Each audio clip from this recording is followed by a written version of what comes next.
funcione correctamente. Ahí está. Muy bien, bueno, un anuncio. Teóricamente esta iba a ser nuestra última sesión, pero si ustedes recuerdan, cancelé una y sí me hacen falta esas 2 horas para terminar como se debe. Entonces, ya no tengo tiempo en las noches. A partir del próximo lunes empezamos con PAE 311 de 8 a 10, pero vamos a tener 2 sesiones adicionales que son totalmente opcionales, como es imputable a mí este retraso, no se van a tomar en cuenta para el tema de los diplomas. Por cierto, luego a ver si platicamos, ya está por aquí Alex. Hola Alex. Quiero presentarles a Alex. Alex Chávez me ha estado apoyando con los cursos básicos de Python y me está ayudando también en la renovación del sitio. Entonces, ahorita platicamos, Alex, para ver todo el tema de los diplomas y para que se habilite. Entonces, pues ya vamos a estar sobre ello. Alex me está ayudando y seguramente lo vamos a estar viendo porque ya también vamos a lanzar los cursos básicos. No los voy a dar yo ya voy a empezar con los cursos intermedios y avanzados y Alejandro es el que nos va a trabajar. ¿Qué decía ahí el chat? Un WordPress con la empresa o un Moodle. De hecho ya habilité un Moodle, a lo mejor hasta un Moodle vamos a utilizar. Pero bueno, vamos a hacer esto. Déjenme abrir el calendario.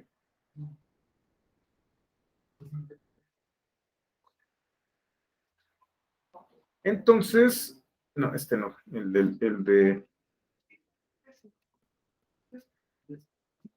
Google.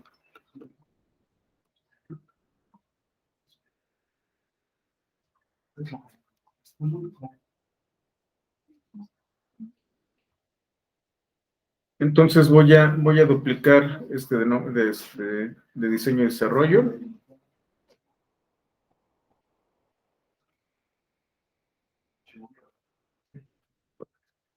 Y entonces va a ser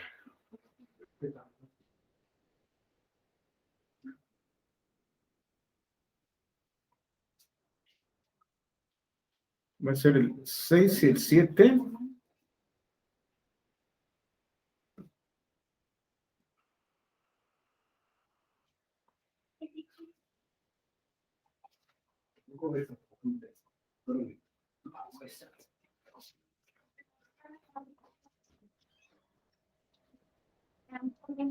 Y va a ser de 9 a 10. ¿Les parece bien de 9 a 10 o prefieren de 8 a 9?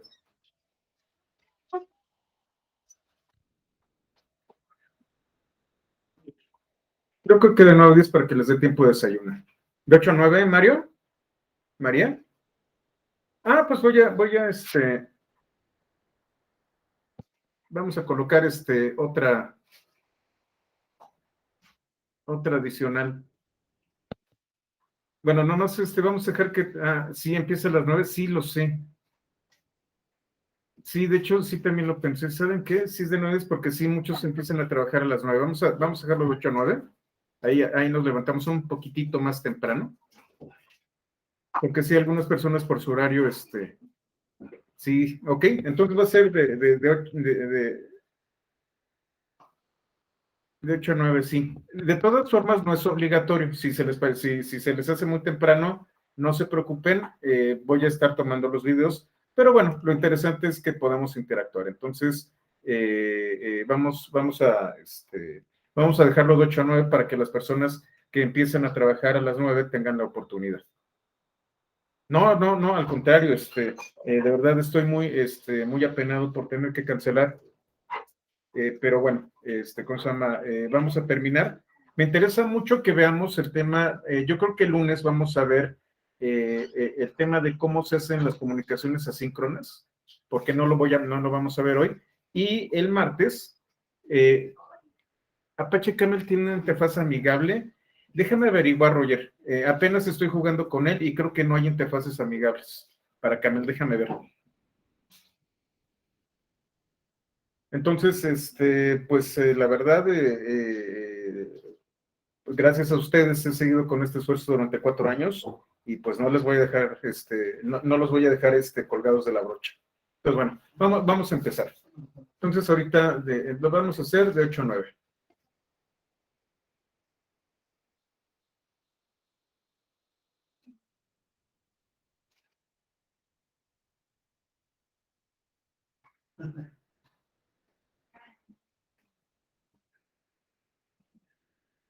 Y entonces, de 8 a 9, aquí está. Tenemos diseño y desarrollo, ya deberán de haber recibido su invitación.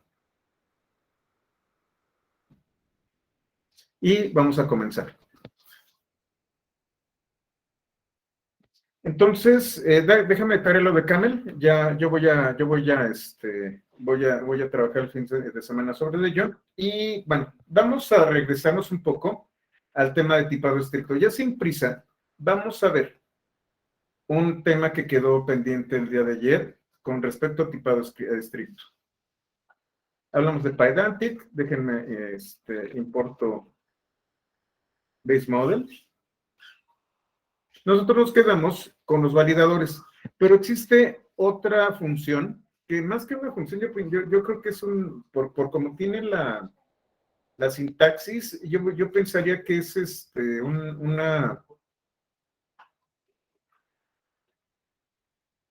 aquí, field, yo pensaría que es una clase por cómo está la sintaxis, pero bueno.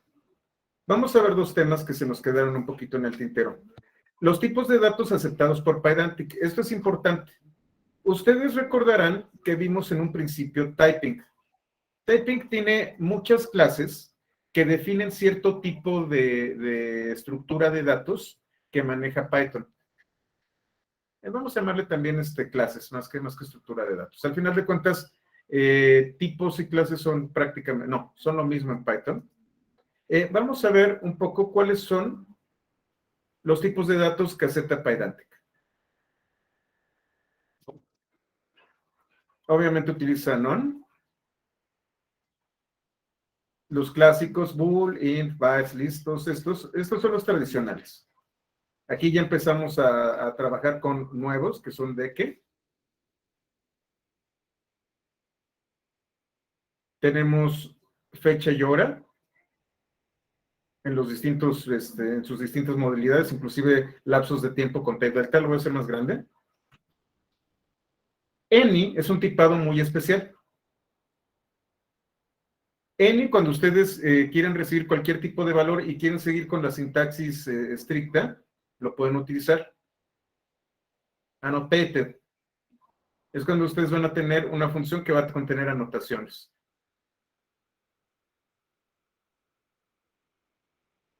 Tenemos typeVar, tenemos union. Ahorita, aquí hay una explicación de union. No vamos a verlas todas, pero sí es importante que ustedes vean que hay varios tipos de datos, y hay uno muy particular que se llama enum. Enum me permite crear una clase, ya esta la vamos a ver ahorita, que va a contener un catálogo. Y entonces, por ejemplo, aquí tengo enum, que es de enteros, y entonces tengo spanner, no sé qué es spanner, ¿qué es spanner en inglés? Espero que no salga alguna cosa. Ah, una llave. Una llave de tuercas. Y range es otra llave. De hecho, debe ser una de la inglesa y la vamos a ver. Llave inglesa.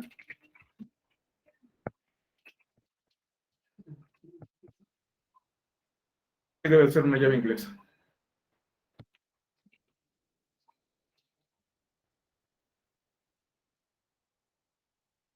Sí, sí, es la inglesa.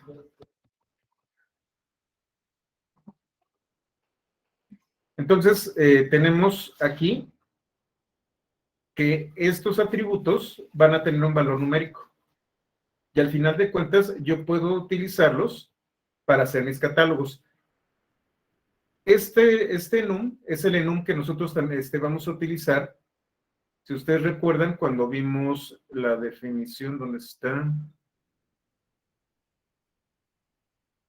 Aquí con Insomnia.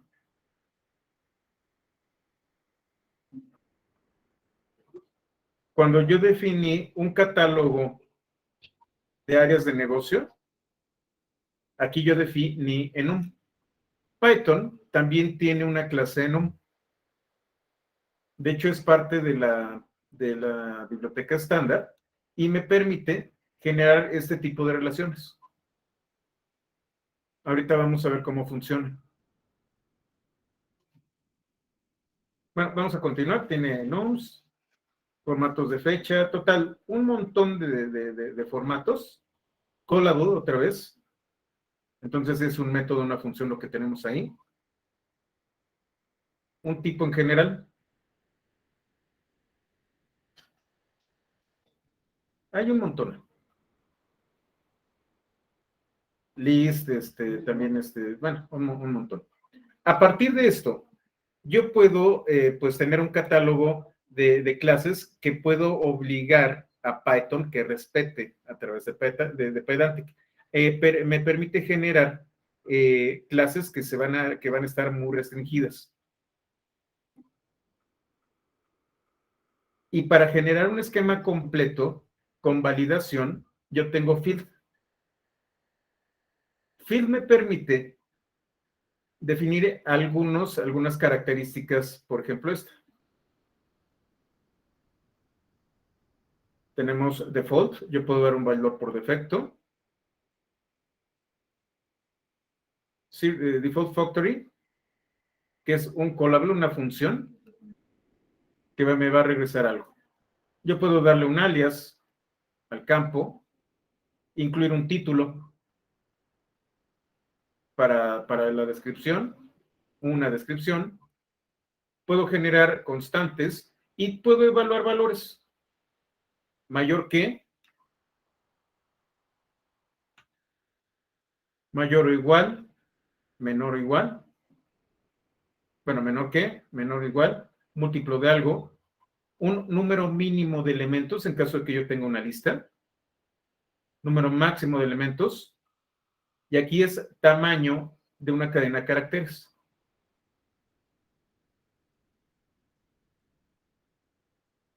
Allow mutation, que creo que me permite, si no lo sé, creo que es cuando me permite enviar otra cosa que no sea un booleano y que lo acepte.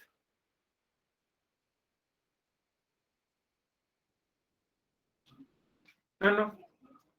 Sí, según esto es un booleano que es por defecto true, y cuando es false se levanta un error, digamos que es una especie de bandera. Me permite evaluar expresiones regulares.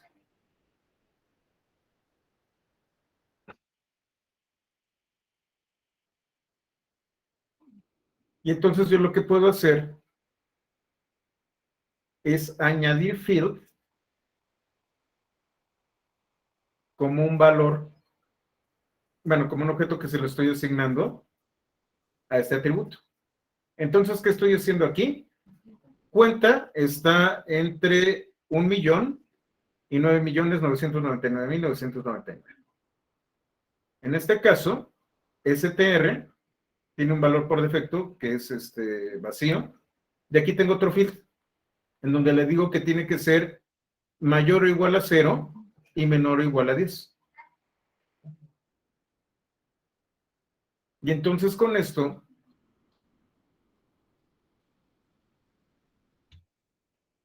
se los voy a colocar en el chat para que ustedes lo puedan tener también. Me dice, no, field, no lo he importado.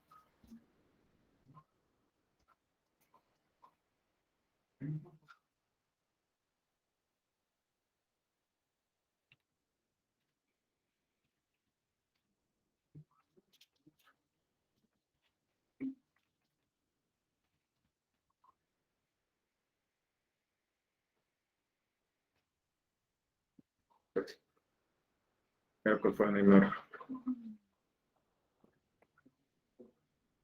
Aquí me faltó las carreras. Fíjense qué voy a hacer.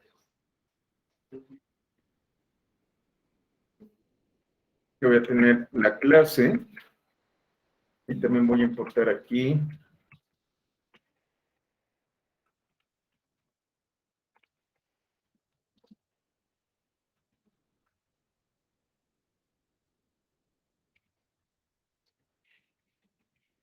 Se me hace raro porque eso ya lo había hecho. Algo pasó aquí.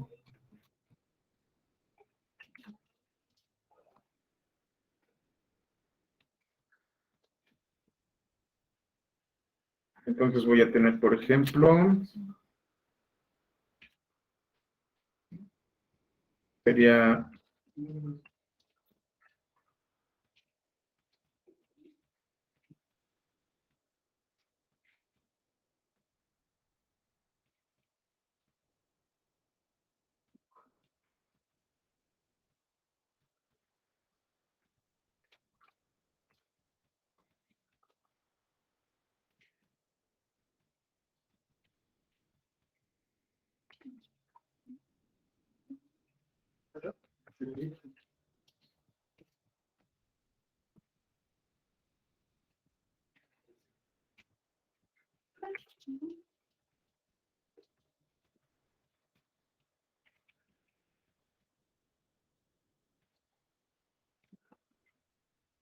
derecho, sistemas, actuaría. Me falta una. Bueno, con esto lo vamos a dejar. Entonces lo que estoy haciendo es generar un catálogo con esos temas. Y por ejemplo, carrera. Mira qué pasa. Positive también.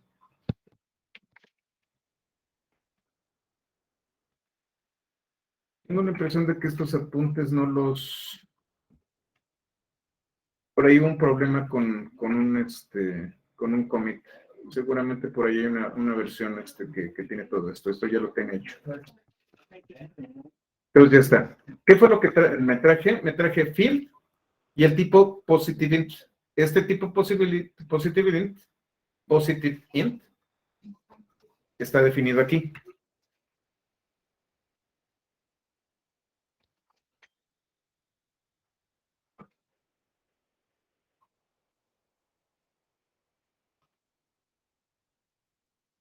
Aquí está.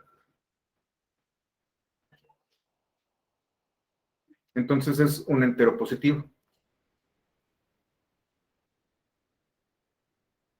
Ya tengo en num, ya tengo base model. Déjenme, les coloco este código en el chat para que lo tengamos todos.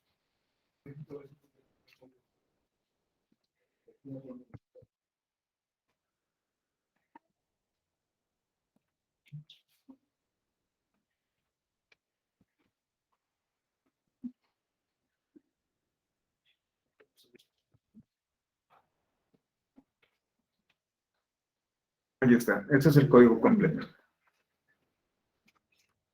Yo tengo aquí los datos y también estos de aquí arriba los vamos a copiar. Estos que son los correctos.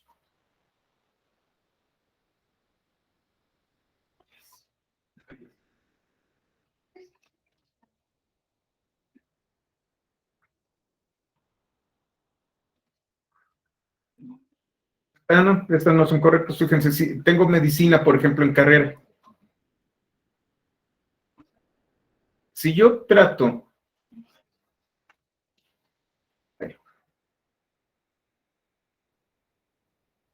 de instanciar alumno, si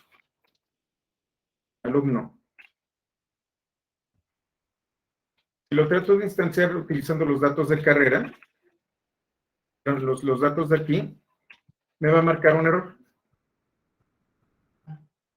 Aquí lo defino y ahí está. El error de validación que me está diciendo que en carrera yo estoy colocando medicina y medicina no está ni en derecho, ni en sistemas, ni en actuaría, ni en administración. Yo tengo obligatoriamente que colocar uno de los elementos que está aquí.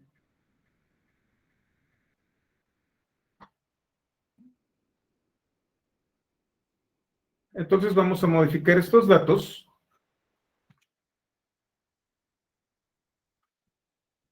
Entonces una carrera que está es administración.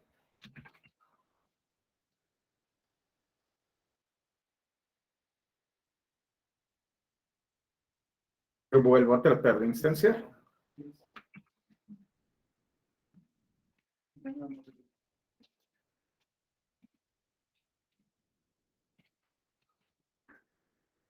Me dice.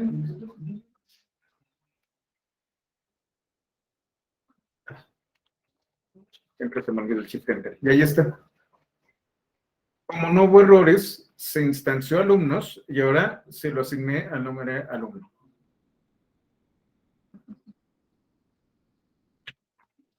Alumno.esquema-JSON.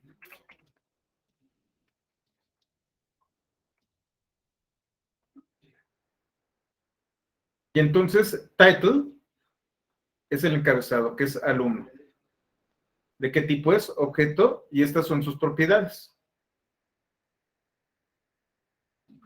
Pero si ustedes se fijan, donde dice carrera, hay una referencia. Esta referencia es a definitions y carreras. Aquí está definitions y aquí estoy definiendo carreras. Y los required son cuenta, nombre, primer apellido. Si se fijan, segundo apellido no está. Carrera, semestre, promedio y al corriente. Entonces estoy validando. Esto me permite manejar a PyDantic como una herramienta para generar esquemas. Las personas que vienen de Py 241, de Py 221, se han de acordar que nosotros para los esquemas utilizamos Marshmallow.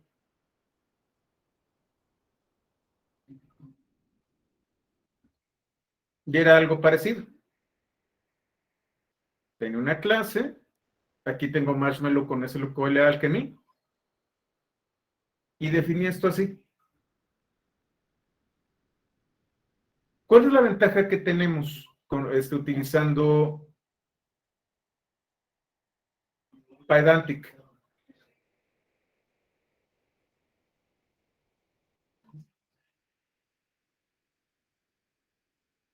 PyDantic se apega a typing.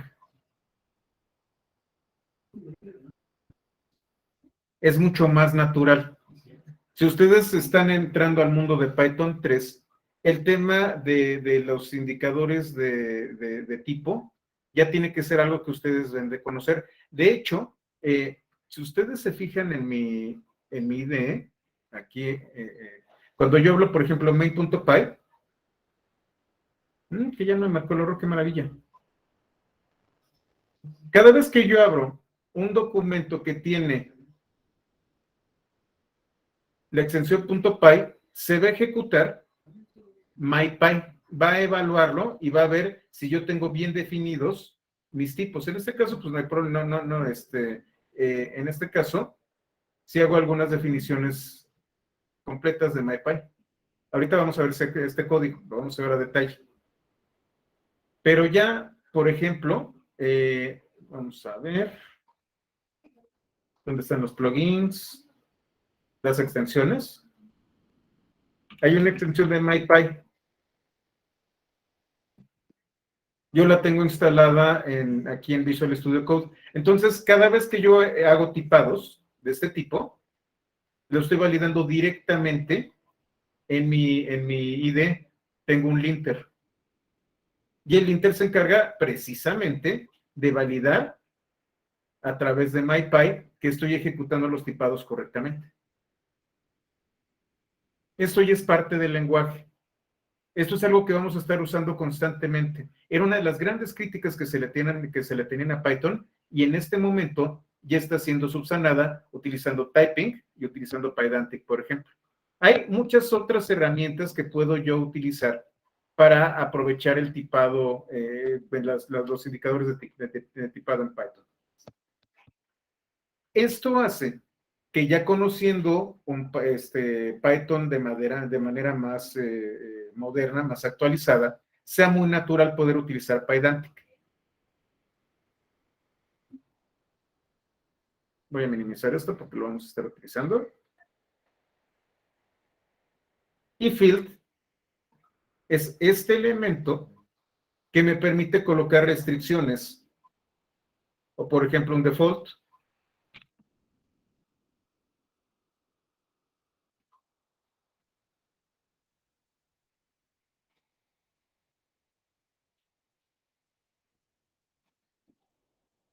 Y entonces ya está por defecto. Instancio aquí. Y dentro de mi documentación, aquí está default.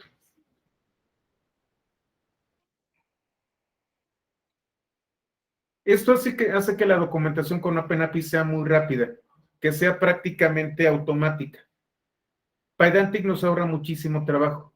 Y, como ustedes vieron, JSON Schema nos ayuda a poder validar que los datos están ingresando correctamente. Y lo más interesante y lo mejor de todo es que esto es una especificación que puede ser aplicada en diversos lenguajes de programación. Yo llego con esta especificación y si ustedes se fijaron, ya hay una implementación en Lisp. Ay, se me fue el nombre. Ay, se me fue el nombre, lenguaje japonés.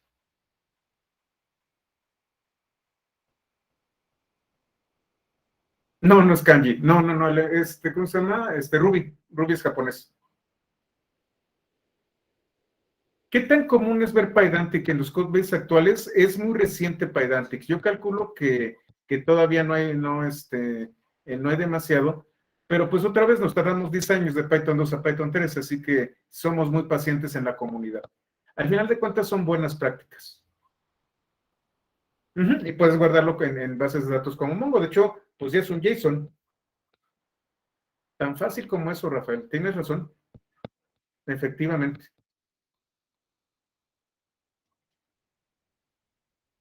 Entonces es muy práctico utilizar Pydantic. De hecho, si ustedes se van a la página de Pydantic, ¿dónde está?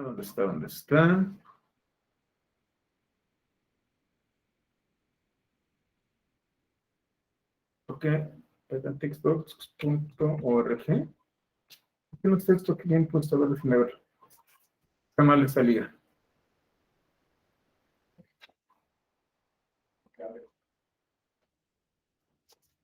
Es más, lo voy a googlear. Sí, esta es una versión vieja de estos apuntes.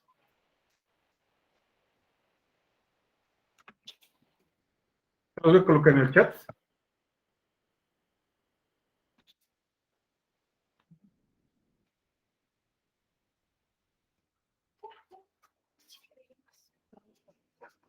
Creo que por aquí dice dónde está implementado Pydantic. La copilota ya se está poniendo nerviosa.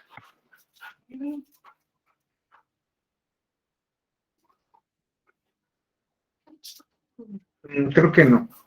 Pero hay varios proyectos que ya lo están utilizando por defecto precisamente para el tema de generar esquemas y validación tanto de datos como de restricciones particulares de estos datos.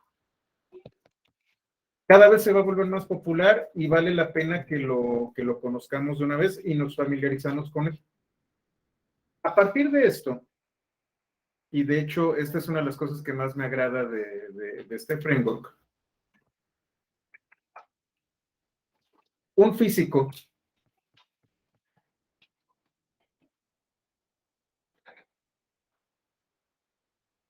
Sebastián Ramírez, creo que sí es físico, a ver si no me confundo.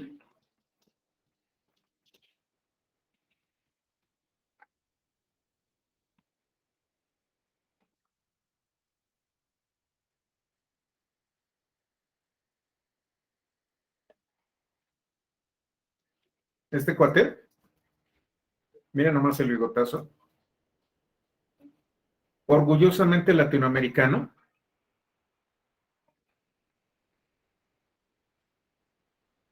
fue el que creó FastAPI. Y él está muy metido en la comunidad de ciencia de datos.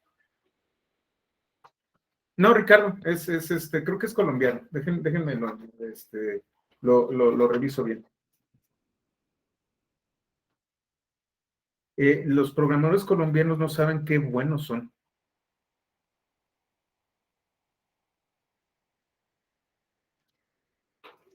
Vamos a ver si por aquí está.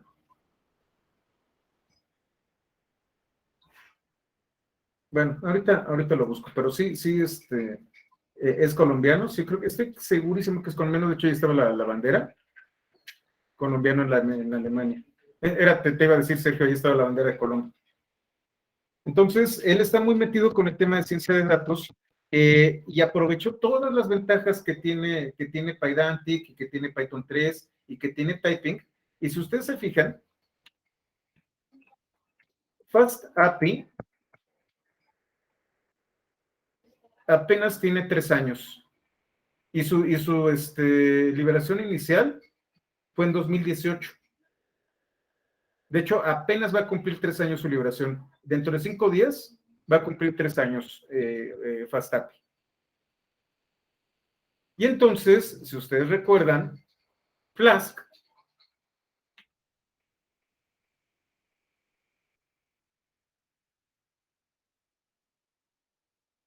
tiene 11 años y Django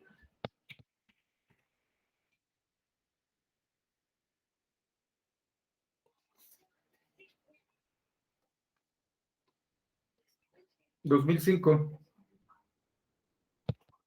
Tiene 16 años Django. Vienen las épocas de Python 2, de las épocas de que antes de que existiera Python 3. Entonces, trae toda esta carga de código viejo con estos estilos viejos de Python. Y aún cuando Flask es un poco más moderno, pues obviamente estamos hablando de tecnología que apenas va a cumplir 3 años. Es una tecnología muy nueva que no necesita tener ningún tipo de carga de código viejo. Entonces fue empezar, es un nuevo comienzo y una de las decisiones más importantes y por lo que se llama así es porque en lugar de tratar el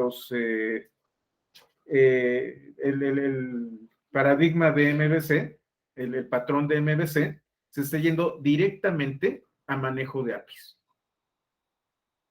Y entonces lo vuelve un framework muy moderno. Tan moderno que aprovecha otra característica. Y ya vamos precisamente al siguiente capítulo.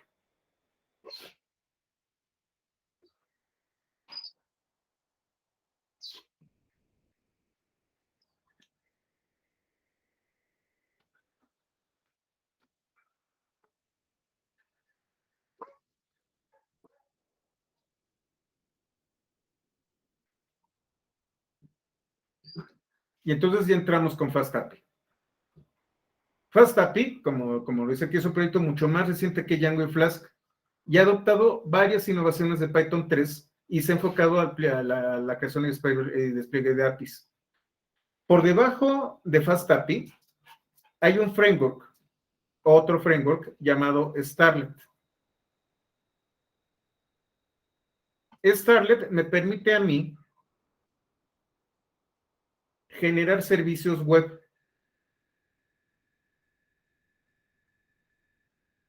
Y se apega a una especificación que se llama ASGI, Asynchronous Server Gateway Interface. La mayor parte de las aplicaciones web, de los servidores de aplicaciones web basados en Python, utilizan la especificación WSGI. De hecho, si ustedes van a utilizar Apache,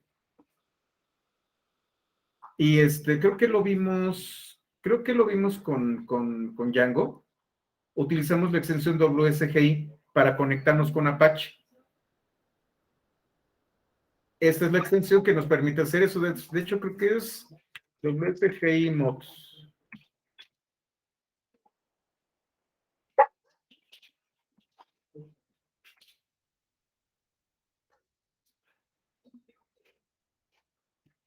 Este es el módulo que utiliza Apache para poder utilizarse. Déjenme ver si hay un mod para SGI.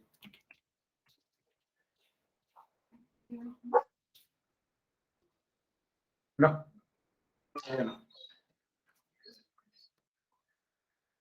¿Qué es lo que nos permite ACGI? Yo les había comentado de que desde hace, no sé si en este curso o en otros, que JavaScript ha sido tratado muy injustamente. No es que me fascine JavaScript, no es que sea mi lenguaje favorito, pero JavaScript pudo haber sido un gran lenguaje si no lo hubieran forzado a funcionar como un lenguaje orientado a objetos.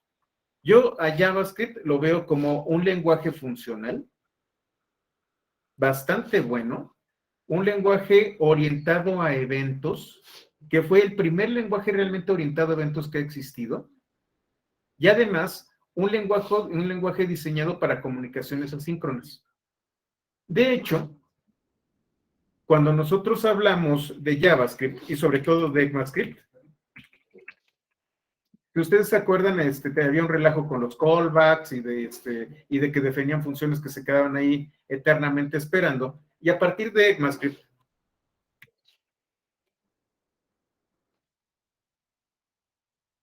tenemos await y async,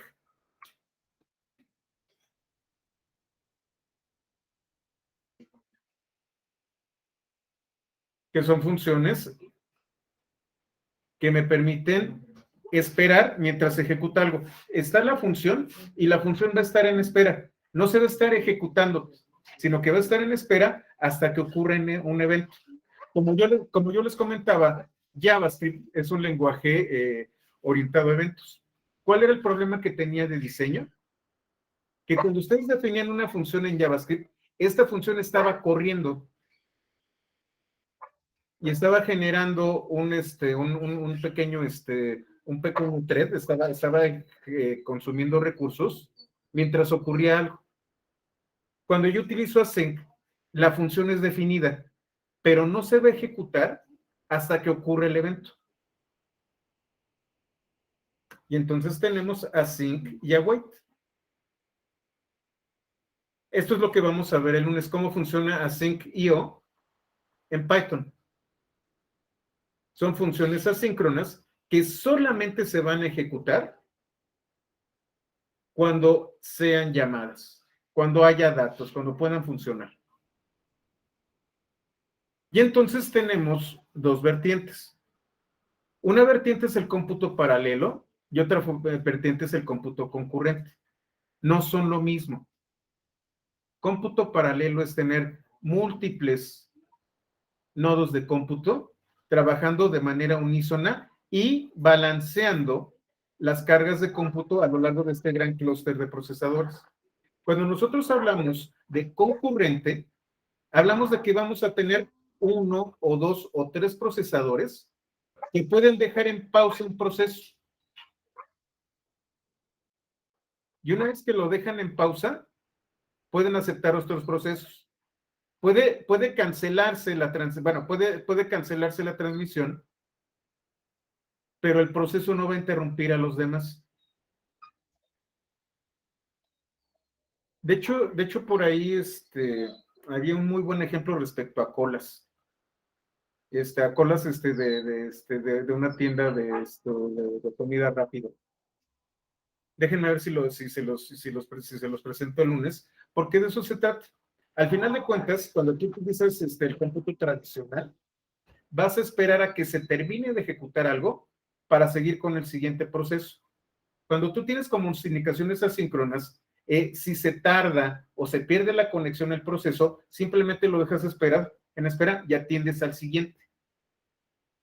Y entonces tú puedes tener múltiples peticiones, que sí, bueno, si todas son continuas, sí vas a enfrentarte a un cuello de botella. Pero si son intermitentes, tienes mayor espacio para atender una mientras que la otra está en espera. De eso se trata Async. ¿Cuál es la gran ventaja que tiene FastAPI sobre todos los otros frameworks?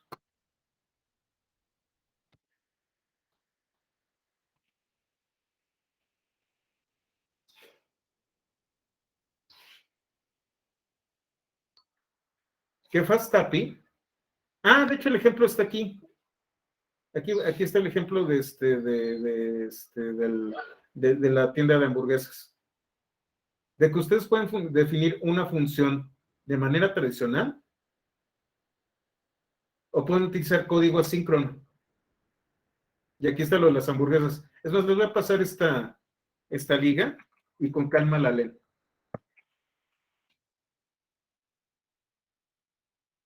Está simpática.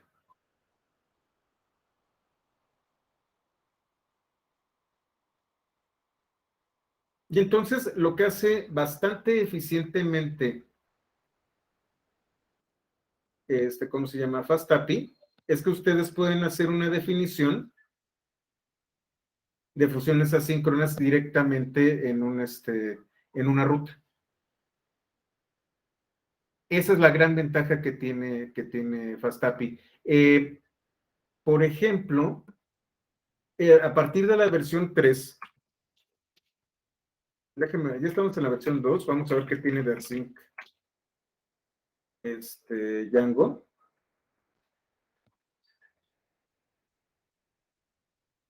Las vistas son asíncronas, pero creo que todavía las bases de datos no lo son.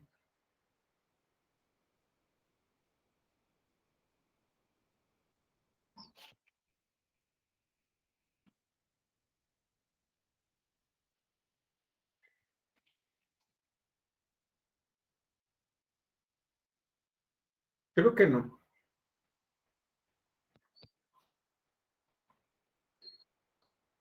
Sí, parece que no. En el caso de asíncrono, que no están sincronizados, sector, de hecho de eso se trata. El ejemplo que dieron hace unos días es cuando tú tienes tu teléfono celular. ¿Cómo funcionan los teléfonos celulares? Ustedes van a conectarse a una torre. Se llaman celulares porque esa torre es una célula. Entonces, tú te conectas a la torre de comunicaciones y la torre de comunicaciones va a ser la que va a permitir el enlace. Pero si tú vas en un automóvil, vas a estar pasando entre torres, tu comunicación, tu llamada telefónica, va a estar pasando de torre a torre, de célula a célula. Aparentemente, y si todo sale bien, no vas a sentir los cambios de células, es prácticamente automático. Pero esto es un ideal. Todos sabemos que de repente una palomita se posa sobre uno de los cables de la célula telefónica y se acabó la señal. Y de repente estás, bueno, estás ahí, etcétera, etcétera, etcétera. ¿Qué pasa con los teléfonos móviles? Pues los teléfonos móviles están precisamente en un teléfono y están atenidos a este tipo de comunicaciones que son intermitentes. Cuando tú hablas de una comunicación asíncrona, tú puedes estar con el teléfono, estás viendo tu página web o estás haciendo alguna transacción, cambias de célula o de repente tienes servicio intermitente y la conexión no se cae. Cuando tú no tienes comunicaciones asíncronas, lo que va a ocurrir es que se va a quedar esta conexión del lado del servidor viva. Y si tú no tienes algo así como async, esta conexión no va a desconectarse automáticamente, ahí va a quedar. Y ese espacio de ejecución dentro de tu servidor va a estar ocupado por una conexión muerta. ¿Qué ocurre cuando utilizas async? Bueno, tienes esta conexión, pero no me importa. No voy a, el sistema no se va a detener a esperar. Si no responde, se va con el siguiente, con el siguiente y con el siguiente. Va a revisar si sigue la conexión y se va con el siguiente, con el siguiente, con el siguiente. De repente pasa un tiempo y el sistema detecta que esta conexión ya está muerta. Pasaron, no sé, 30 segundos, un minuto, y entonces cierra la conexión.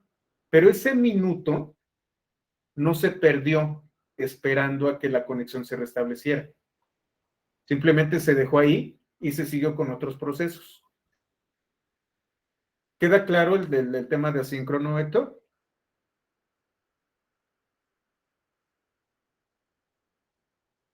Y es por eso por lo que es importante, porque al final de cuentas, el principal consumidor de dispositivos, de las APIs y de todo esto, pues ya no son las computadoras de escritorio, y con la pandemia mucho menos. Los dispositivos móviles son el principal instrumento con el que nosotros nos comunicamos. Los celulares, las tabletas, todo esto, y al final de cuentas estamos atenidos a intermitencias en la red. Estas intermitencias pueden ser muy costosas del lado del servidor si ustedes no tienen async.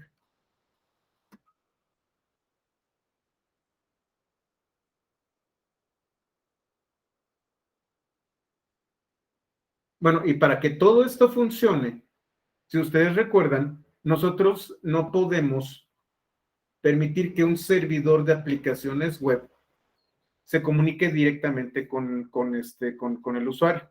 Necesitamos un servidor web. Ubicorn es un servidor basado en Python que se apega a la especificación ASGI que permite comunicaciones asíncronas.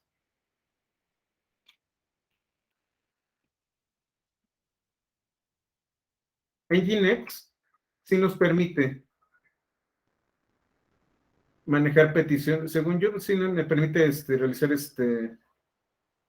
Sí, Nginx me permite utilizar comunicaciones asíncronas. Creo que Apache.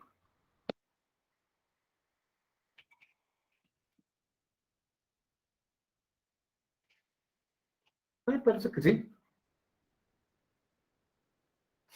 Ah, interesante. Ah, bueno, pero no es rápido, según parece. En este caso, nosotros tenemos Ubicorn.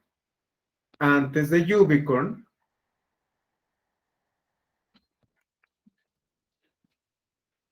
existe el proyecto Unicorn, que es un servidor, pero WSGI.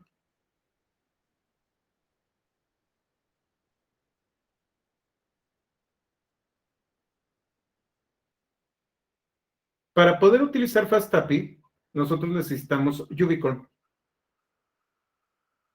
Y FastAPI es muy fácil de usar. Sí, era lo que me acordaba, Roger. Nginx sí es asíncrono y Apache no. Tan fácil como esto. Tengo la clase FastAPI. Aquí.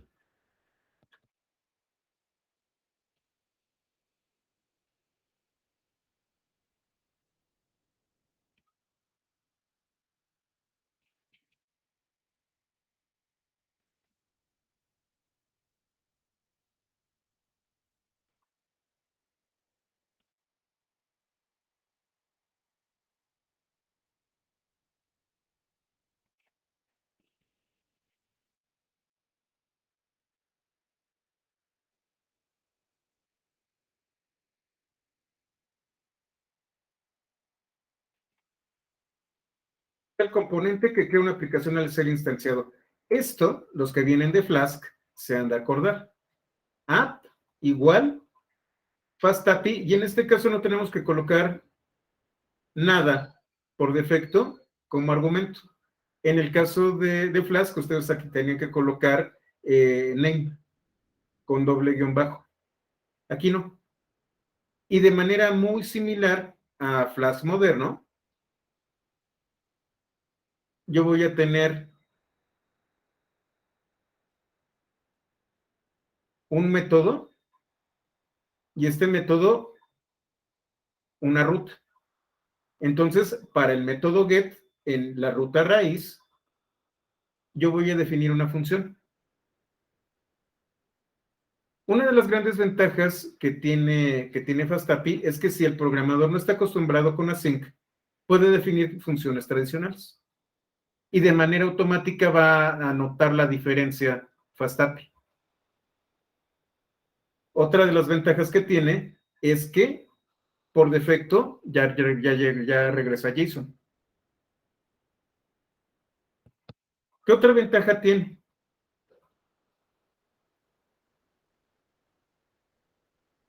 Tiene la ventaja de que tanto los parámetros de ruta como los de las consultas pueden ser capturados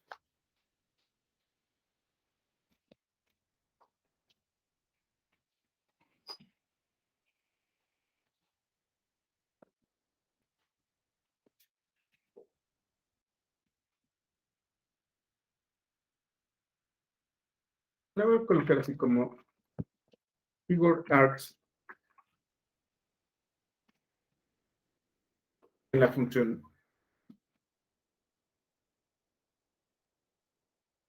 Y entonces, por ejemplo, yo tengo una función aquí, tengo una clave, que es la que tomo de acá, parámetro 1 bool y parámetro 2.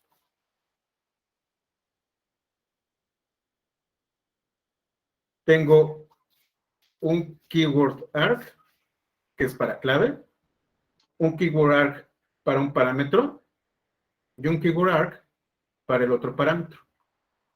El último argumento que se ingresa es el cuerpo de una petición. Como siempre, los viernes fue un día de mucho trabajo. No terminé la teoría de este capítulo, pero sí terminé el código.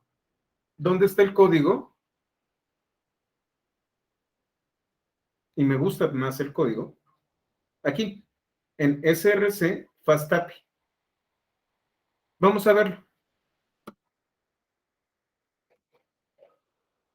Tengo main.py, en donde yo tengo FastAPI. En este caso me tardé, de hecho me tardé bastante, porque no estaba acostumbrado al manejo de la base de datos como lo hace FastAPI. Si hay una crítica, FastAPI maneja Gateway to Proxy, eso es aparte, Alejandro. De hecho, eso es lo que vamos a ver yo calculo que el próximo año, cuando hablamos de gestión de APIs. Los gateways y los proxies los configuramos nosotros. Y donde tú configurarías Gateway y Proxy, sería con Ubicorn.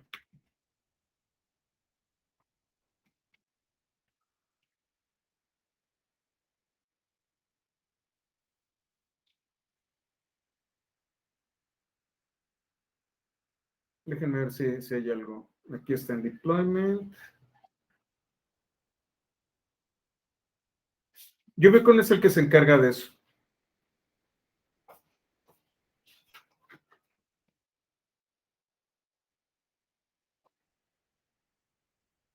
Y entonces el que es el que te maneja todas esas transacciones. Déjenme ver si maneja proxies.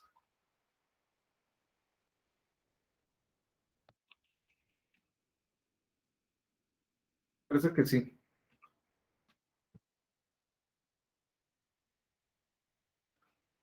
No, lo usa según parece, utiliza Nginx como un proxy. Ahorita lo reviso. Pero sí, quien se encarga de esto no es FastAPI. FastAPI únicamente va a presentar la aplicación, va a recibir peticiones y las va a procesar. Quien se va a encargar de los gateways y los proxies va a ser Ubicorn. Proxies reversos, todo ese tipo de cosas. Yo creo que va a ser Ubicorn con Nginx, Roger. Casi seguro. De hecho, que yo recuerde, así es como lo hago normalmente.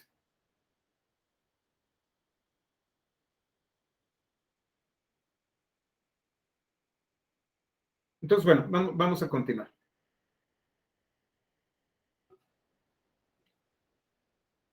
¿Qué voy a hacer? Voy a instanciar la aplicación. Este es el componente principal. Esta es mi aplicación. Sí, efectivamente, Roger, así, con Nginx. Y aquí yo voy a definir una base de datos. Voy a crear una sesión de base de datos. ¿Dónde está la base de datos? Aquí donde dice Database. Voy a utilizar SQL Alchemy. Voy a tener una aplicación de SQLite. No sé por qué está este punto, déjenme lo quito. Ahí está. SQLapp.db. Voy a hacer la conexión. Voy a abrir una sesión.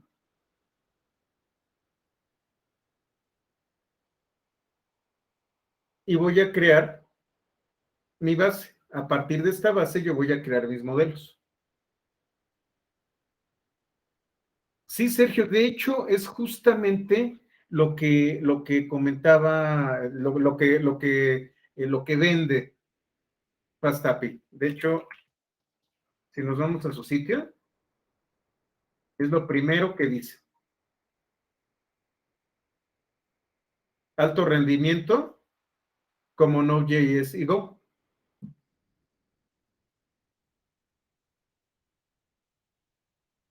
Sí, efectivamente, Roger, por ahí va.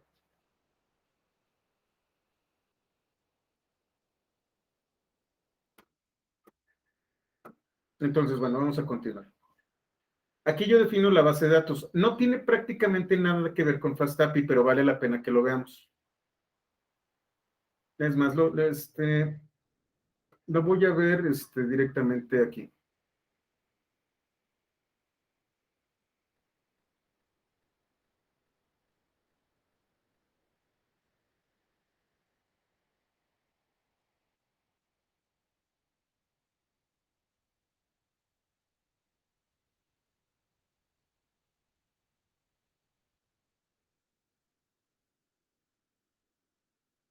Y entonces tengo aquí database. En este momento no tengo un intérprete, ahorita lo selecciono.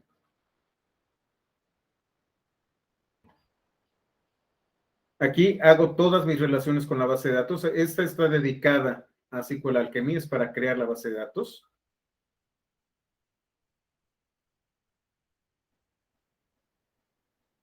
Ya que estamos con eso, vamos a ver nuestros modelos. Y entonces de SQL Alchemy importo columna, entero, cadena de caracteres, float y boolean. Y de database importo base. Base va a ser mi modelo base, como su nombre lo indica.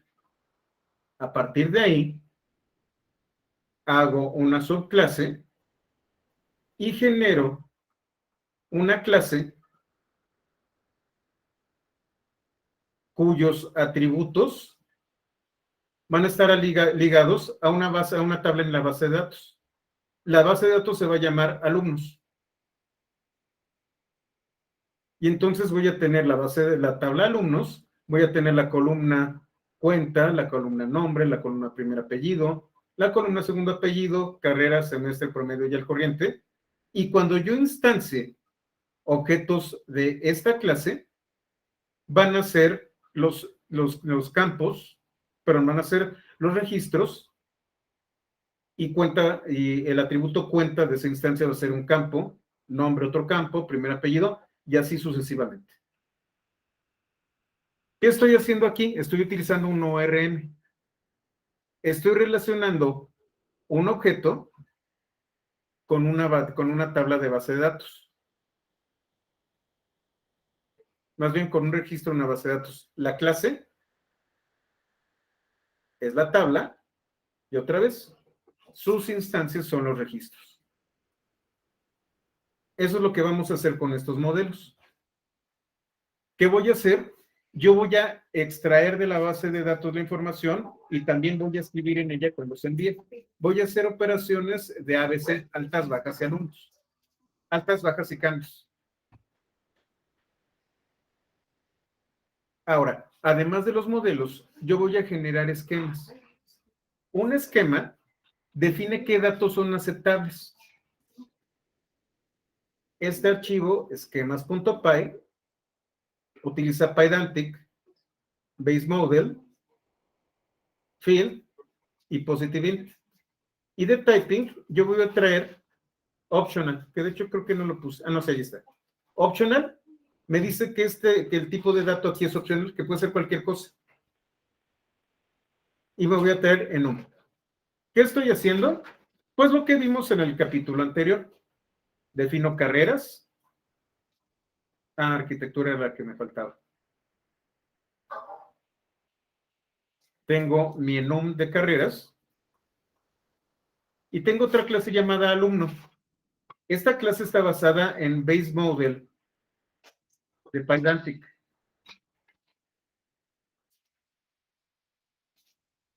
Y aquí tengo los datos con sus restricciones de que tiene que ser de 7 dígitos.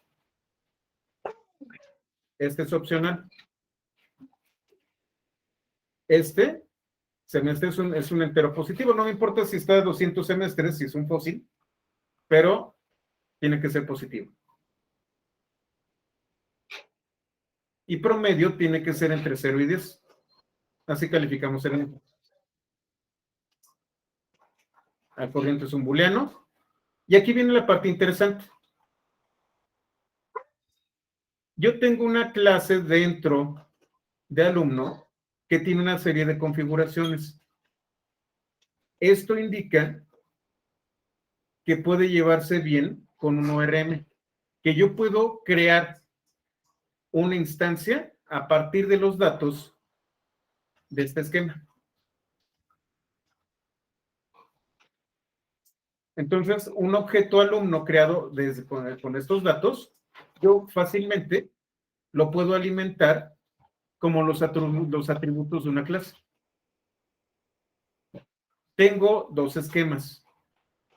Un esquema que es alumno, que es con el que yo voy a regresar la información, y otro esquema que es inalumno, que es donde yo voy a recibir la información. ¿Qué diferencia tiene?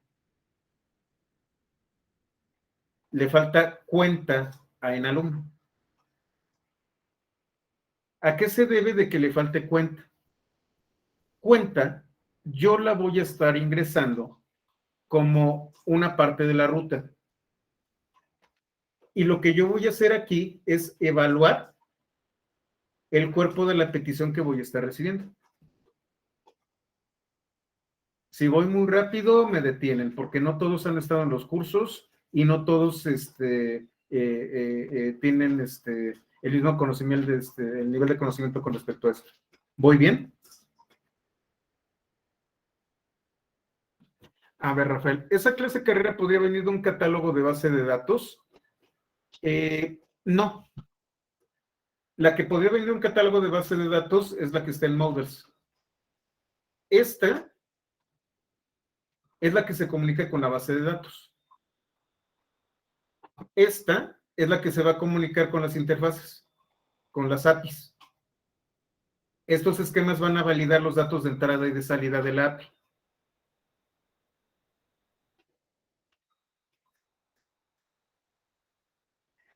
Como les comentaba, creo que ayer, la API es el mesero. La API es el que está en medio. Es el que está entre el cocinero, que es el backend, y el comensal. Entonces, la API es la que tiene que presentar el menú y tomar la orden. Si tú le das el menú al comensal y el comensal te dice, sí, quiero el plato de no sé, de pato asado. Ah, pero el pato asado no lo quiero con verduras, sino que lo quiero con papas nada más. Y este pato asado lo quiero bien cocido. Y entonces el mesero toma la orden. Dentro de nuestro esquema principal está pato asado, pero yo tengo ciertas restricciones. Ah, debe de tener papas, debe de estar término medio. Yo tengo que este mensaje dárselo correctamente al cocinero. El cocinero recibe el mensaje y si está correctamente la instrucción, va a preparar el plato tal como yo lo estoy pidiendo. El cocinero me lo tiene que entregar a mí y yo tengo que validar que corresponde a la orden. Soy un mesero bastante cuidadoso. Si corresponde a la orden, se lo entrego al comensal. Si no, se lo regreso al cocinero. Esa es la API. Del lado del cocinero está Models. Y esquema son los criterios que va a utilizar mi mesero. ORM Mode me permite que los datos que yo capturo aquí los pueda pasar de manera natural a una clase que se conecta a una base de datos. Es lo que me permite pasarle la orden al cocinero.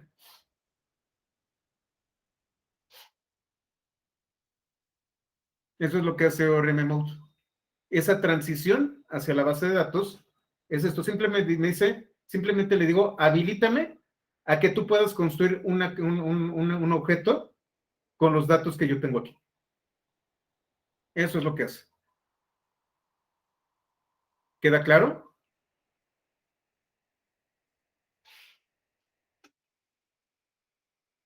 Muy bien. Entonces ya sabemos lo que es database, ya sabemos lo que es models, ya sabemos lo que es esquemas. Requirements es un documento en donde yo tengo los componentes de software que yo voy a instalar. Y ahora vamos a ver CRUD, CRUD. Aquí es en donde yo tengo las funciones de altas, bajas y cambios. Y donde implemento mis métodos. Tengo la función getAlumnos. Va a recibir la sesión de la base de datos. Y estos argumentos son de paginación. Voy a empezar con el elemento 0 y en mi límite son 100 elementos. Yo puedo mandar como queries dentro del ¿cómo se llama? Dentro de mi URL, la paginación. Y entonces le voy a colocar skip igual a 50 y limit igual a 200. Y entonces del 50 al 200 me lo va a traer.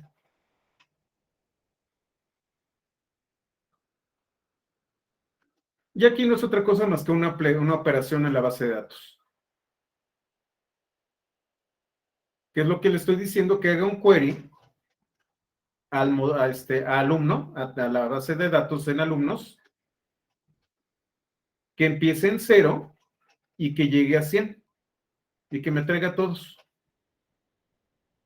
Si son 101, entonces solamente me va a traer de 0 a 100. Si son 50, de 0 a 50.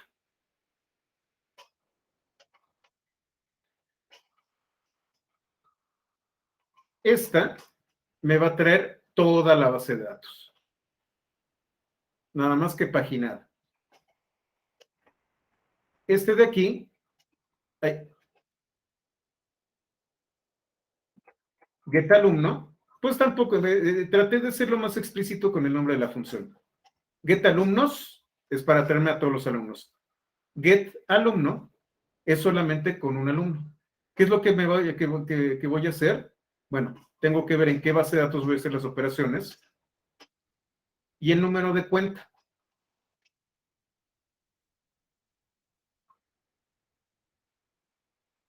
Y voy a regresar a aquel alumno cuyo atributo cuenta sea igual al número de cuenta. Si no lo encuentro, va a regresar none. Aquí tengo post, que es el más complicado. Otra vez, ¿dónde está mi sesión de base de datos? El número de cuenta que viene dentro de la ruta. Y fíjense, aquí es la parte en donde entra Pydantic. Candidato, que van a ser una serie de datos que tienen que corresponder al esquema inalumno. Si no están conforme al esquema, no las voy a aceptar. Va a haber un error de validación. Para esto sirve Pydantic. Siempre el último argumento es el cuerpo de la petición. Aquí lo cacho.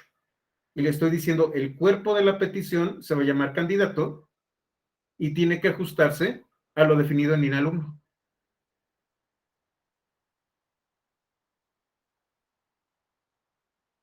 A ver, Alejandro, los métodos que validan ingreso de datos en los campos que se muestran de ingreso de información, ¿dónde van o dónde se deberían de colocar? Los métodos que validan a ingreso de datos en los campos. No entiendo bien tu pregunta. Ahorita. El campo entero. Aquí donde está esquema en alumnos, tan pronto como llegue el dato, el dato va a ser validado contra este esquema. El orden no importa, pero tiene que haber una clave cuenta que sea entero y que cumpla con esta restricción. Tiene que haber una clave nombre que contenga una cadena de caracteres, y así sucesivamente. Ahorita te enseño dónde está el cuerpo de los datos. Lo vamos a ver del otro lado.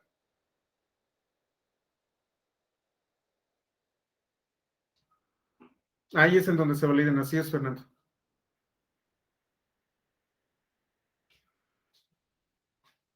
Esta es la que se va a validar. Va a validar todo, pero cuenta no está en el cuerpo de la petición, está en la ruta.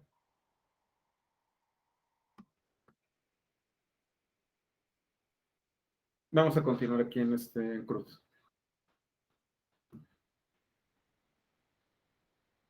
De entrada, aquí se valida. Si no son los datos como yo los pido, validation error. Ya que estoy aquí, yo voy a instanciar, ahora sí de models,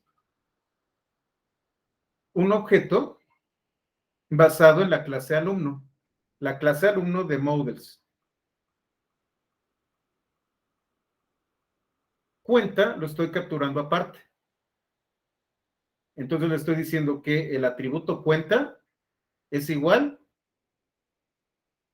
a este cuenta, al objeto cuenta que yo capturé como argumento. Y que todos los elementos de candidato los envíe en formato dict. Y con esto yo voy a instanciar, a partir de lo que obtuve aquí, un objeto que al final de cuentas se añade a la base de datos, se hace un commit y bueno, valido que efectivamente se haya hecho el commit. Y cuando todo fue correcto, lo regreso. Fíjense que estoy regresando este objeto.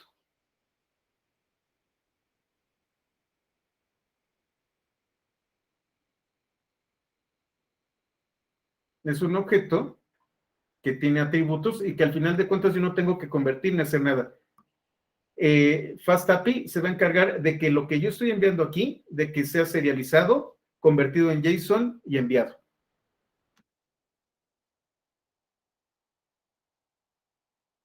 Y bueno, delete va a eliminar a un alumno. Aquí sí, si se fijan, es models alumno completo. Lo va a eliminar, va a hacer el commit y va a regresar true.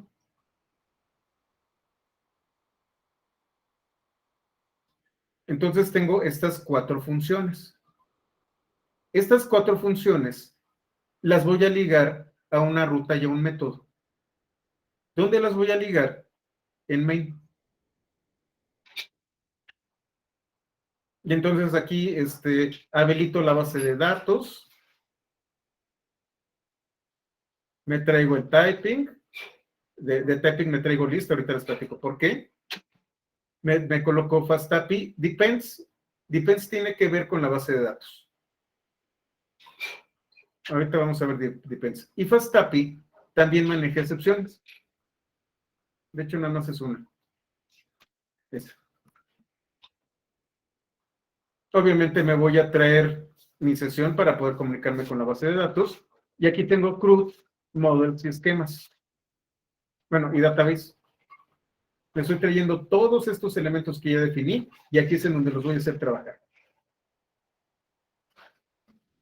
Estoy definiendo el método get para la ruta API.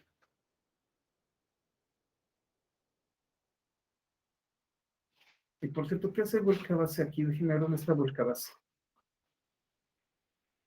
No creo, ¿de dónde salió vuelcabase? Déjenme ver. Como les digo, por ahí hubo algún problemita de... No, es get alumnos. ¿Por qué estoy vuelcabase?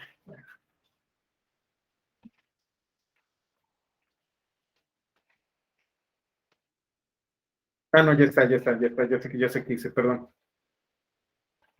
que se llama vuelta base. ¿Qué va a hacer esta función? Esta función va a recibir todo lo que yo estoy esperando que venga de la petición. Nuevamente, cuando yo estoy utilizando parámetros dentro del query, simplemente defino el valor que espero, el tipo y lo que yo puedo esperar.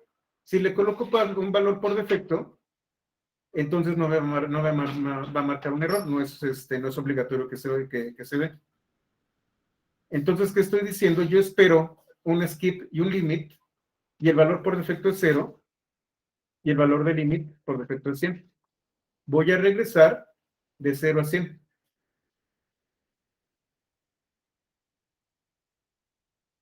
La base de datos, y aquí está depends. Depends me va a ligar esta conexión de base de datos con mi sesión. Aquí fue donde me tardé. No conocía depends y no lo estaba implementando correctamente.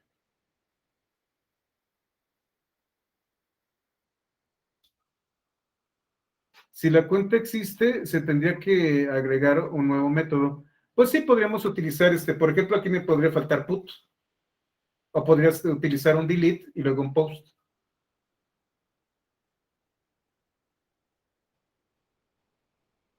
Pero sí, si existe, necesitaríamos otro método, que sería put. Entonces, bueno, de CRUD voy a ejecutar getAlumnos. Implemento la conexión a la base de datos. Y voy a regresar alumnos. Pero si ustedes se fijan, alumnos va a ser una lista de hasta 100 elementos. Va a ser una lista. Y por eso está lista aquí. Response Model es me va a definir el esquema con el que yo voy a regresar la información.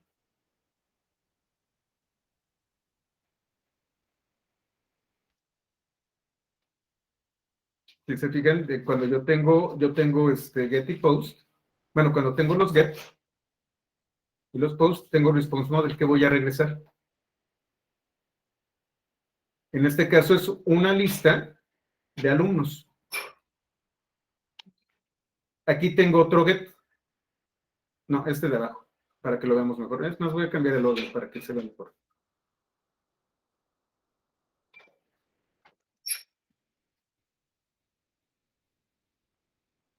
No necesitan hacer modificaciones a su código, lo estoy haciendo para que se vea mejor.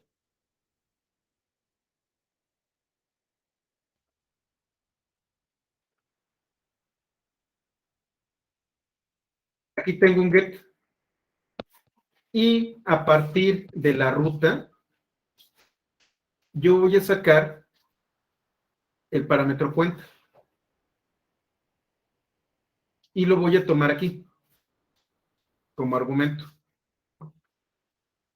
Otra vez, la conexión a la base de datos.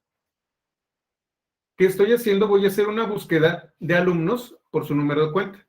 Y el número de cuenta va a estar dentro de la ruta. Hago el get alumno de CRUD. Si existe, si es algo distinto de none, lo voy a regresar. ¿Y cómo lo voy a regresar? En este formato.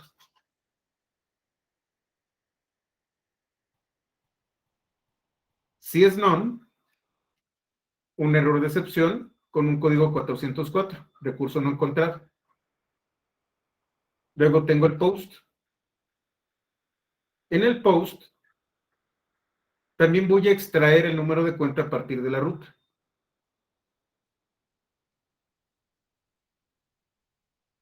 Y el response model va a ser otra vez alumno.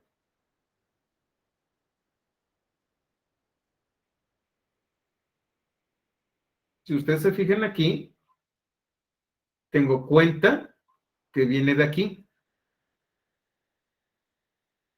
Pero ¿de dónde salió candidato?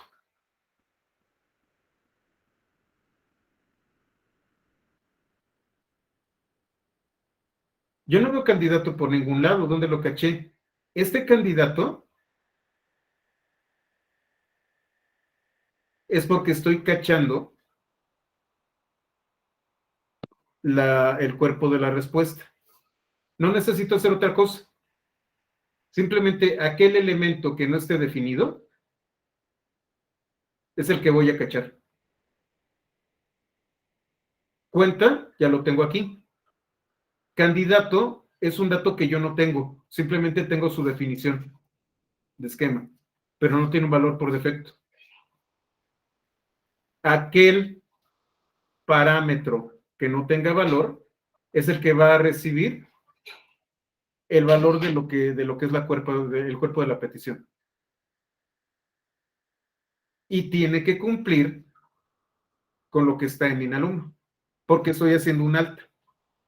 Este es el que más me interesa porque estoy haciendo un alta y para que esté consistente la base de datos y los datos sean coherentes, necesito que cumpla perfectamente con este esquema.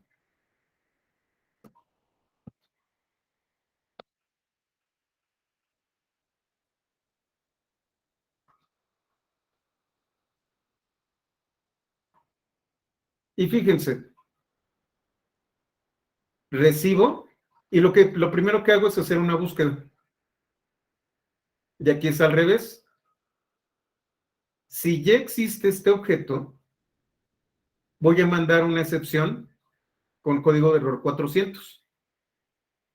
Post, como yo les comentaba y como hablábamos de las buenas, de las buenas prácticas, Post solamente se utiliza para crear recursos. Si el recurso existe, tú no puedes aplicar el Post.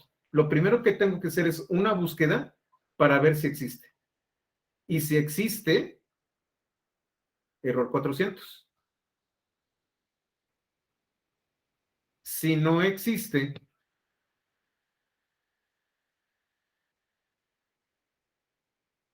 esto de aquí, le puedo haber colocado un else, inclusive.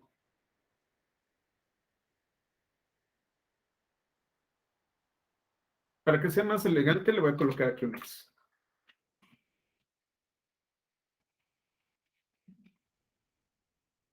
Se entiende mejor.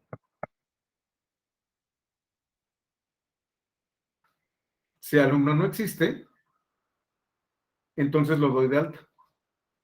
Me voy a CRUD Post, que es el que se encarga de guardar en la base de datos. ¿Qué estoy enviando? La relación de la base de datos, la cuenta y los datos que obtuve de candidato.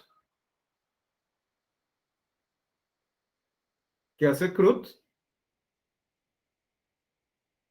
Cuenta y lo que tiene como candidato lo va a instanciar y lo va a añadir.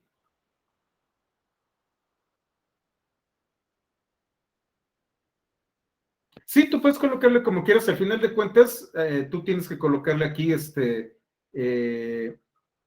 tienes que, cuando tú lo estás enviando, obviamente tienes que utilizar el argumento que estoy pidiendo, el parámetro que yo estoy pidiendo. Te puedes colocar como quieras del otro lado, pero también para facilitarte la vida, pues que se llamen igual.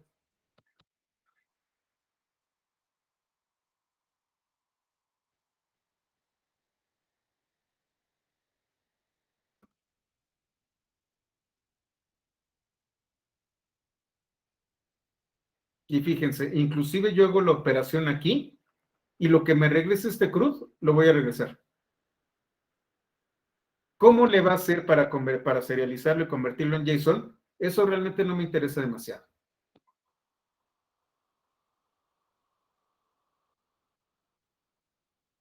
Y luego tengo delete. Delete va a ser una búsqueda utilizando únicamente el número de cuenta. Si lo encuentra, bueno, aquí hice la búsqueda, y si lo encuentra, lo elimina. y no va a regresar nada. Si no lo encuentra, un error 404. No te quedes callado. Bueno, no lo encuentro y eso significa que ya está borrado. No. No lo encuentra significa que no existe, no que fue borrado. Y ya que tenemos esto, ya tenemos la implementación completa. Esta es la base de datos, ya puedo eliminarla, de hecho. Vamos a eliminarla. Porque la voy a crear.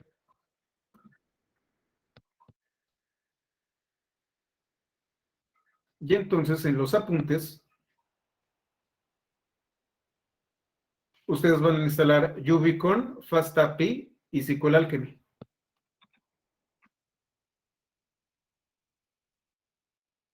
Una vez instalado, se van a SRC, FastAPI, y van a ejecutar Ubicorn, en donde main, el script main, va a ser la aplicación. Voy a estar transmitiendo a todas las direcciones IP y en caso de modificación en el código se va a recargar.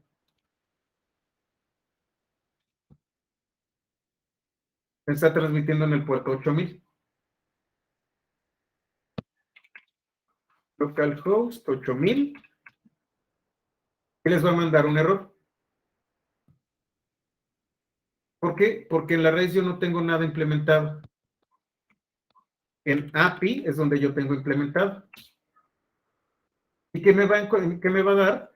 Nada. La base de datos está vacía. Sin embargo, aquí en SRS Fast API hay un archivo llamado SQL App que fue creado hace unos segundos. La base de datos ya existe.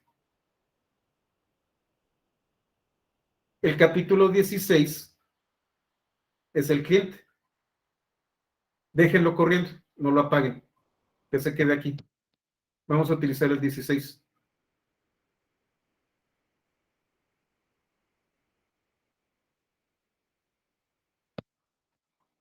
¿Se acuerdan ustedes de request? Lo vamos a utilizar. Pues sesión no lo vamos a utilizar. Ni tampoco. Ups.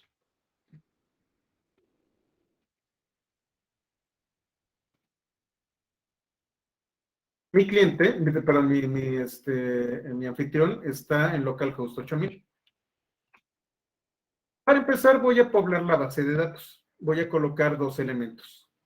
Uno que va a tener el número de cuenta 12312666, que es Miriam Bonilla Mercado, que estudia actuaría, tiene un promedio de 7.5, está en el segundo semestre y está al corriente en sus pagos.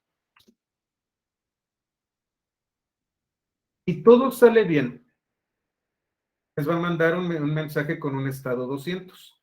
Significa que estos datos fueron enviados en formato JSON. Fíjense aquí. Hubo un post para API diagonal 12312666 y la operación fue exitosa.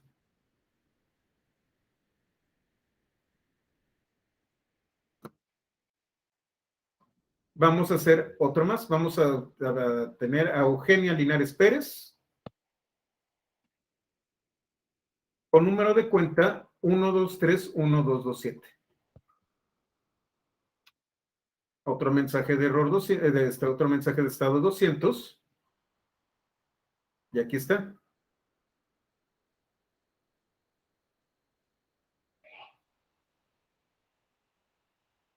Y ahora me voy a diagonal API. Puedo irme con este get o puedo regresar aquí y recargar. Recuerden, los navegadores utilizan el método get. Y este es el JSON que regresa. En Firefox se ve así, en Chrome se ve distinto. En Chrome lo van a ver más o menos así.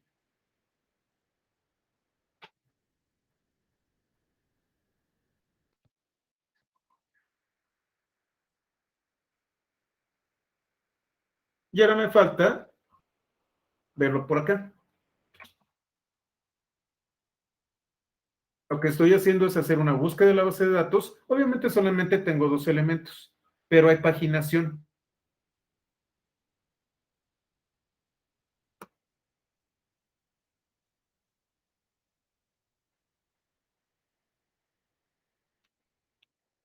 Vemos que efectivamente está.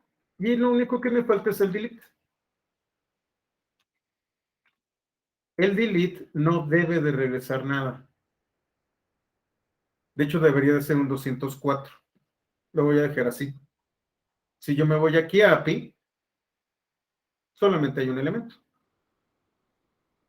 Y todo esto, todas estas operaciones,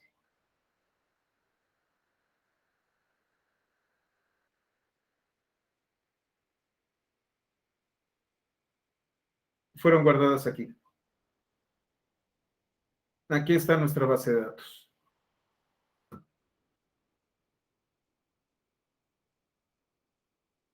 Así es como funciona FastAPI. Tenemos los modelos, que son los que se comunican con la base de datos, y tenemos los esquemas, que son los que validan los datos. Tenemos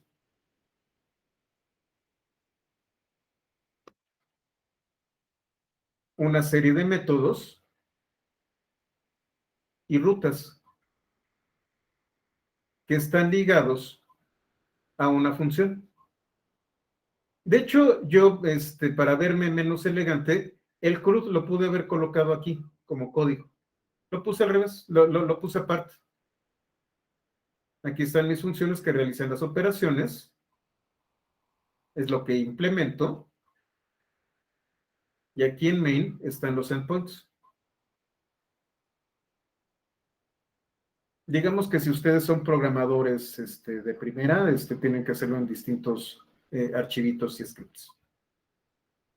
Esto pudo haber salido en un solo script, pero no es tan elegante.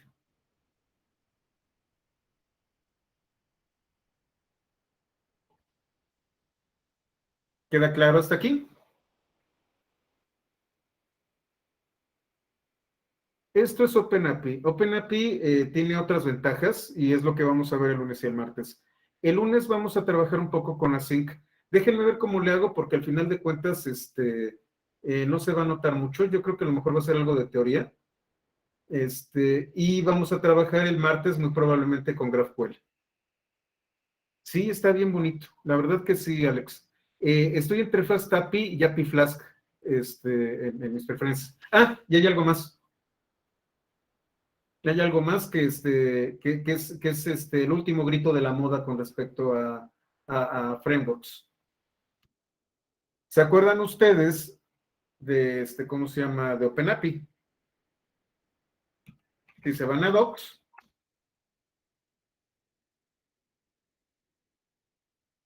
ahí está la documentación.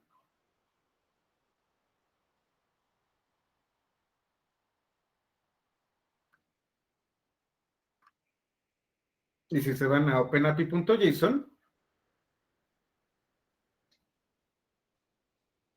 aquí está la documentación.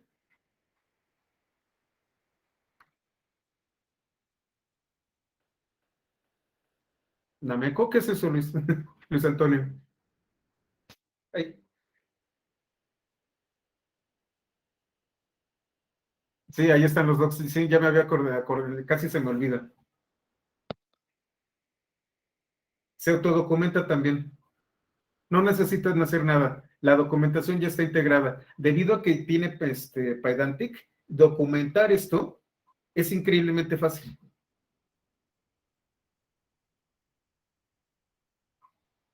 En Django hay un comando para crear las tablas en una base de datos. Con FastAPI, ¿cómo se crean las tablas? En FastAPI, las tablas se crearon desde main. Fíjense nada más, aquí tengo el historial de a dónde fuimos. Las tablas, ¿dónde está main? Aquí está main. No, aquí no está. Acá.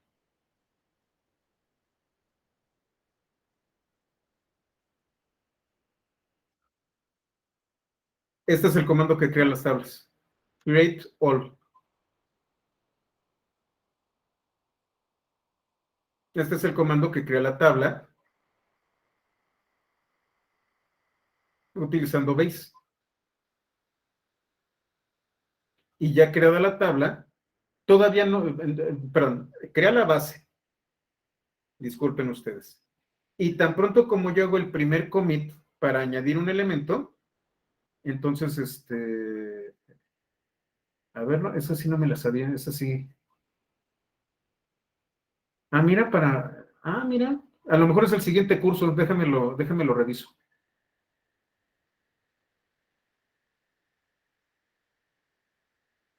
Ok, ok, ya entendí. Está manejando mensajes, ya no estamos hablando tanto de APIs. Ajá, sí, ok, ya entendí de lo que se trata. Pues déjenme lo reviso. Ya lo tenía. Bueno, sí, tengo un montón de cosas en mis favoritos, a veces se me olvidan.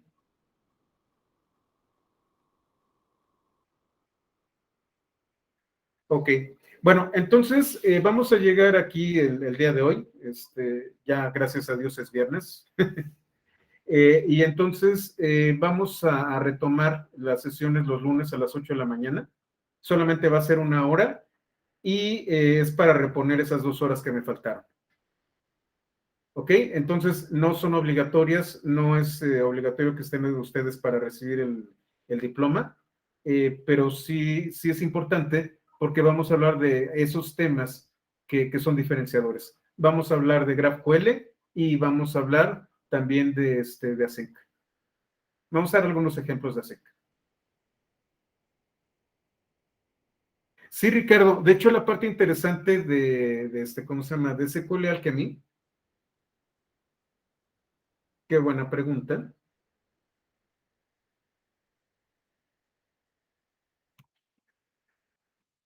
SQL Alchemy tiene dos componentes. Uno que se llama ORM, que es con el que estamos trabajando, y el otro se llama SQL Alchemy Core.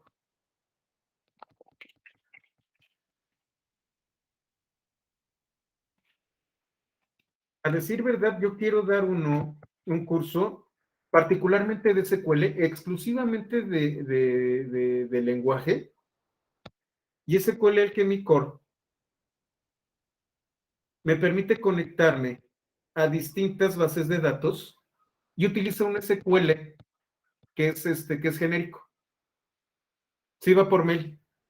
Juan, ya estamos viendo cómo descargarlo, pero ya estamos ya estamos en eso. Al final de cuentas, tenemos que revisar asistencias y ya revisando asistencias sale el diploma. Eso es lo que más me tarda. Sí, subo las grabaciones que faltan. SQL Alchemy Core es el componente que genera un SQL genérico que puede ser aplicado a todos los demás manejadores de base de datos. Y SQL Alchemy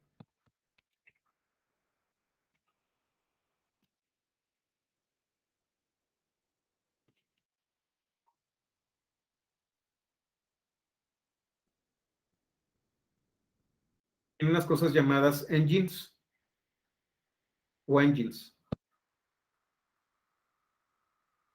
Y entonces déjenme ver para cuáles tiene, de una vez se los enseño.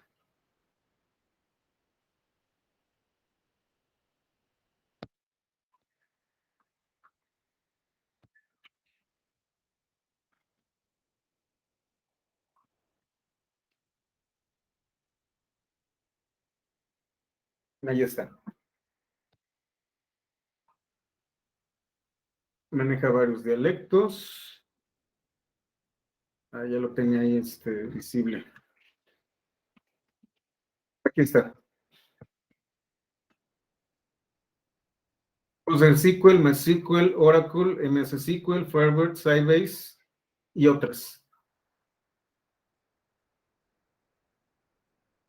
Y lo bonito de esto es que Python ya tiene una API de cómo te tienes que conectar tú a una base de datos. Entonces son los mismos comandos. Entonces sí, estas son a las que se puede conectar. HANA no, porque HANA es una base de datos columnar.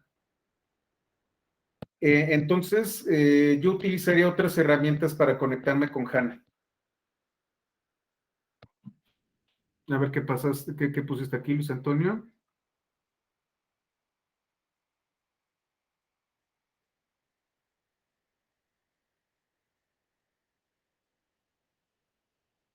Esta sí no me la sabía. Ah, excelente.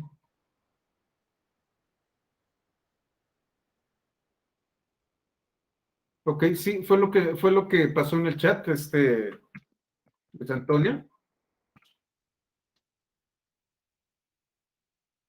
Pues SAP, sí, sí tiene su conector.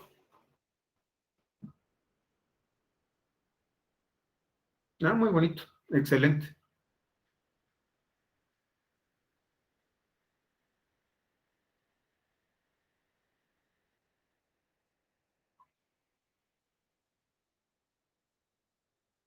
¿Qué es qué es Pi?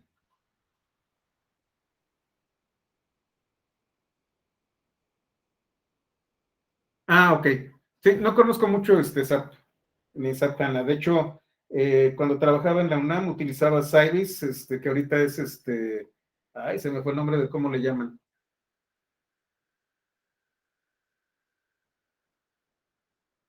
Ah, ok, ok. Sí, me imagino. De hecho, alguna vez con algún vendor de SAP me decía eso, de que podía hacer queries de SQL con SAP HANA a pesar de que era columnar, nada más que no la había utilizado. Uy, qué horror. Bueno, ok, no, nadie es perfecto, Roger. Ok, bueno, entonces con esto terminamos y nos vemos el lunes. Muchísimas gracias, gracias por su paciencia. Oficialmente terminamos hoy, pero recuerden que viene el tiempo de compensación. Muchas gracias. Y voy a detener. Ah, ¿todos pasaron lista? Vamos a ver. Sí, perfecto. Muy bien, dejen detengo la grabación.